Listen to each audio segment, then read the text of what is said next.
guys, for today's video, tara samahan nyo kami dito sa Island by the Sea Beach Resort. Located nga lang pala ito sa Anilao, Mabini, Batangas. Malapit lang din to sa amin guys. Ganap din pala ito noong January 1, so araw nga ito ng bagong taon at first day ng taong 2024. Naisipan nga rin namin mag-outing niyan dahil nga yun ang gusto ng aming mga kamag-anak galing Maynila, ang maligo nga sa dagat. At bago nga ang lahat ay ipapakita ko nga sa inyo ang kagandahan ng karagatan dito sa Anilao, Mabini, Batangas. Ilang beses na nga rin kaming pabalik-balik dito dahil malapit nga lang din to sa amin. So nagiging imposible nga lang ang aming outing kapag malapit nga lang at wala namang kaming sasakyan. Hindi na kami makadayo sa malayo. At tingnan nyo naman guys, napakakalma ng dagat dyan. Napakalinis at asul na asul ngang tingnan. Dagdag mo pa at nakisama nga yung panahon. At tingnan nyo naman, for the takbo nga ako dyan kasi sinalubong nga ako ni Dayan. Malapit nga lang din pala ito sa pier ng Anilao. Kaya kung gusto nyo nga mag-outing dito or mag-staycation, ay madaling-madali nga lang itong mahanap dahil malapit nga lang ito sa pier.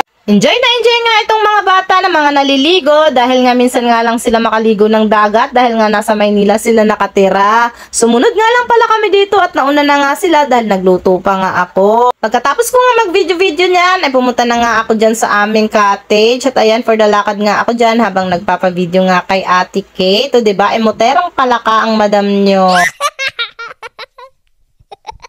Dito nga pala sa Island by the Sea Beach Resort ay marami nga silang available na table para dun sa mga nagtitipid. Meron din naman silang mga nipa at kubo para dun sa mga gusto nga ng privacy at wala nga kasama sa lamesa. At dun naman sa mga gustong mag-staycation or mag-overnight ay meron nga rin silang mga available dyan na mga rooms. Hindi ko na nga lang na-videohan at nakalimutan ko nga. Sa mga oras nga na yan ay nandyan na nga ako sa kubo at for the emote na nga ako dyan. O diba pak?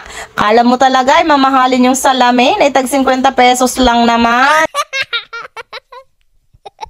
Nakaramdam na nga ako ng gutom dyan dahil hindi pa nga ako nag-aalmusal. Kaya ayan, for the lapang na nga ang madam nyo dyan. At tingnan nyo naman, gutom na gutom ang person. Hindi rin naman ako naligo dyan dahil nga bawal mailigo sa dagat yung aking buhok dahil nga bago akong pakulay. Kaya ang ginawa ko nga lang dyan ay lafang lang. Tapos natulog pa nga ako dyan guys dahil nga antok na antok ako. Konti nga lang din yung aming baon dyan. Yung mga tira-tira nga lang namin nung gabi ay amin na nga ang binaon dyan para nga hindi masayang. Una ko nga nilantakan dyan ay yung aking kilawin na paborito. At yung inihaw nga na tilapia dahil nga ako'y umay-umay pa doon sa mga karne at saka sa may mga sarsa. At habang kumakain nga ako dyan ay meron nga isang matanda na nagtitinda ng ice cream o ice drop ba ang tawag doon. Kaya sabi ni Ate Kate ay bilhan daw namin para magkaroon nga daw siya ng benta.